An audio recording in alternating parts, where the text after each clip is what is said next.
मध्यकालीन भारत की textile industry उस समय के समाज, अर्थव्यवस्था और संस्कृति का ऐसा महत्वपूर्ण हिस्सा थी जिसने न केवल भारतीय उपमहाद्वीप को समृद्ध बनाया, बल्कि पूरी दुनिया को भारतीय वस्त्रों के आकर्षण से जोड़ दिया। भारत प्राचीन काल से ही कपड़ा उद्योग के लिए प्रसिद्ध था, लेकिन मध्यकालीन काल में इसका विस्तार और प्रभाव और भी अधिक बढ़ गया। इस समय भारत के विभिन्न क्षेत्रों में सूती, रेशमी और ऊनी कपड़े बनाए जाते थे, जिनकी मांग एशिया, यूरोप और अफ्रीका तक फैली हुई थी। गुजरात, बंगाल, काशी, वाराणसी, कोरमंडल तट, दक्कन, मालवा और लाहौर जैसे केंद्र कपड़ा उत्पादन और निर्यात के लिए विश्व प्रसिद्ध थे। भारत में बने मलमल, मुस्लिन, जरीदार साड़ी, ब्रोकेड, कढ़ाई वाले कपड़े और बनारसी रेशम न केवल भारतीय दरबारों में बल्कि तुर्की, फारस, मिस्र और यूरोपीय बाजारों तक पहुंचते थे। विशेषकर बंगाल का मुस्लिन, जिसे वोवन एयर यानी हवा में बुना हुआ कहा जाता था, यूरोप और अरब देशों में इतनी प्रसिद्ध थी कि उसकी तुलना किसी अन्य वस्त्र से करना संभव नहीं था। इसी तरह गुजरात का कच्छ क्षेत्र और सूरत बंदरगाह विदेशी व्यापार का केंद्र थे, जहां से कपास और रेशमी कपड़े अरब व्यापारियों के माध्यम से यूरोप और अफ्रीका भेजे जाते थे।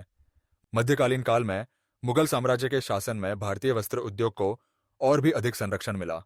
अकबर ने खादी, रेशम और ऊनी कपड़ों के उत्पादन को बढ़ावा दिया और कई नई बुनाई तकनीकों का प्रचलन हुआ। मुगल दरबार में जरी का काम, ब्रोकेड, कशीदाकारी और रेशमी वस्त्र उच्च वर्ग के लिए प्रतिष्ठा का प्रतीक बन गए।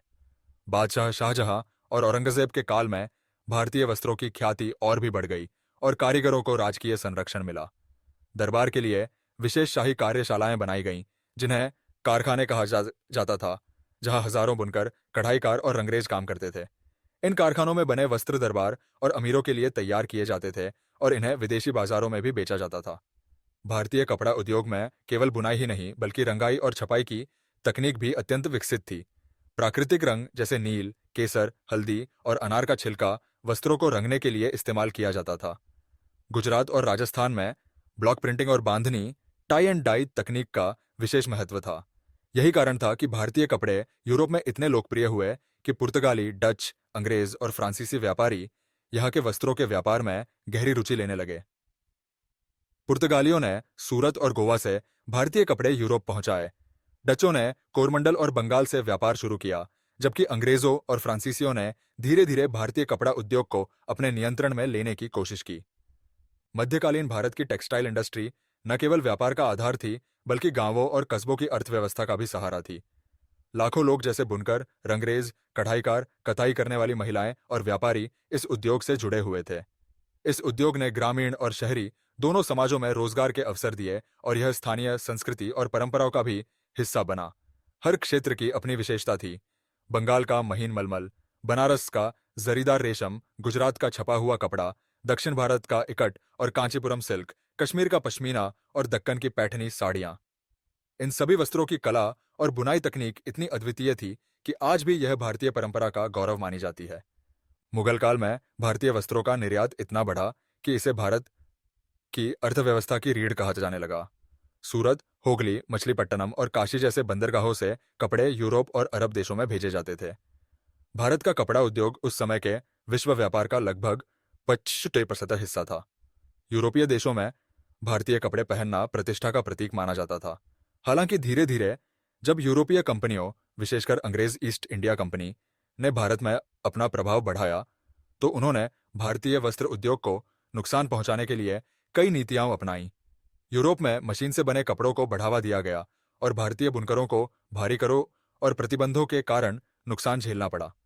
लेकिन मध्यकालीन युग तक भारतीय टेक्सटाइल इंडस्ट्री की ख्याति इतनी थी कि भारत को सुई से लेकर जहाज तक आत्मनिर्भर और समृद्ध माना जाता था।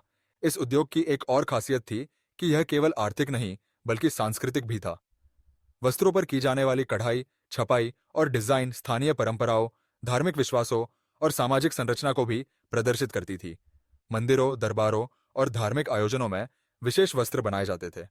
काशी का ब्रोकेड धार्मिक अनुष्ठानों में इस्तेमाल होता था, जबकि राजस्थान और गुजरात की प्रिंटिंग तकनीकें स्थानीय लोक कला और त्योहारों से जुड़ी हुई थीं।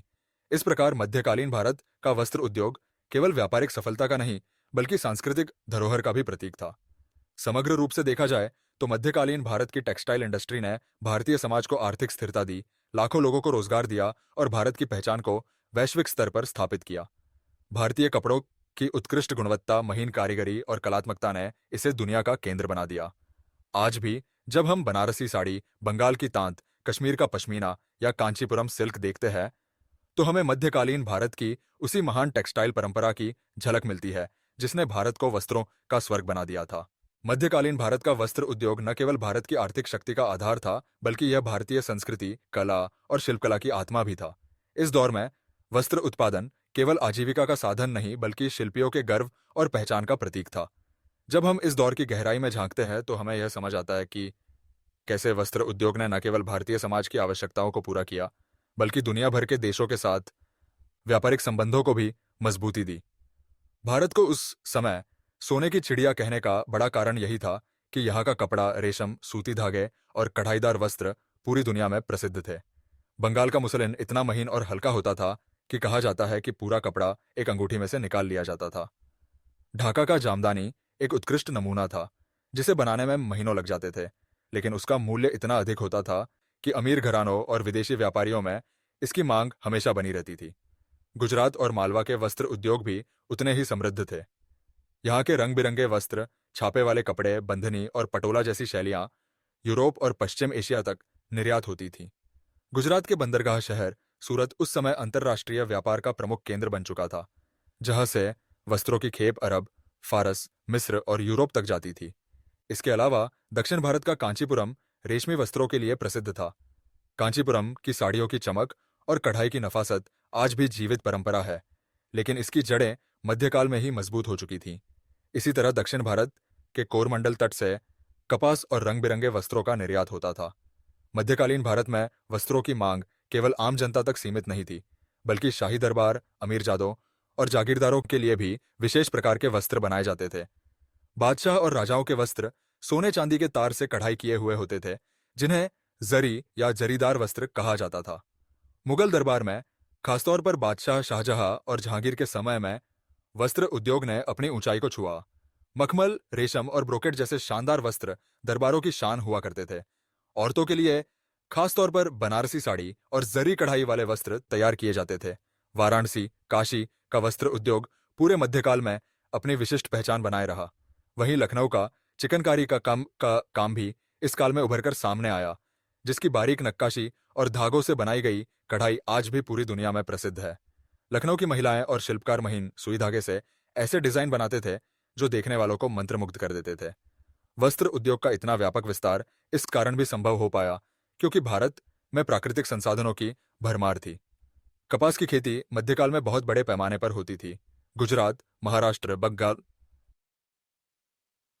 बंगाल और दक्षिण भारत के क्षेत्रों में कपास की भरपूर खेती होती थी और इसी से वस्त्र उत्पादन की आधारशिला रखी जाती थी। रंगाई और छपाई के लिए प्राकृतिक रंग जैसे इंडिगो, नील, हल्दी, केसर और लाल रंग मदर रूट से का उपयोग किया जाता था।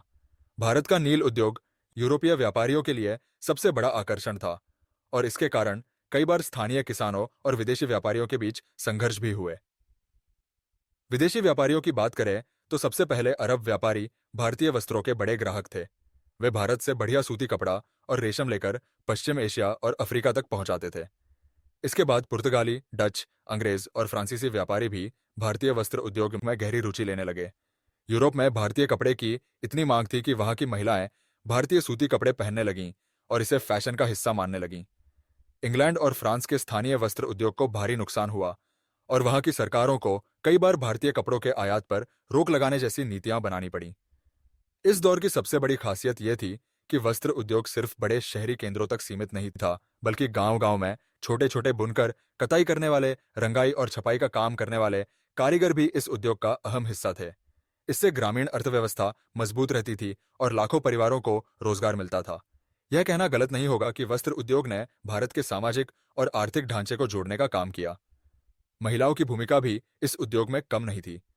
कई बार महिलाएं घर पर सूत कातती थीं और पुरुष उन्हें बुनकर कपड़े का रूप देते थे। यह घरेलू उद्योग भारतीय समाज में आत्मनिर्भरता और सहयोग की मिसाल था। लेकिन जैसे जैसे विदेशी व्यापारियों का दबाव बढ़ा, वैसे वैसे भारतीय कारीगरों की स्वतंत्रता कम होने लगी।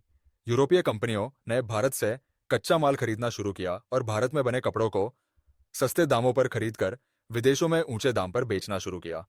इसने भारतीय कारीगरों की स्थिति को धीरे धीरे कमजोर कर दिया।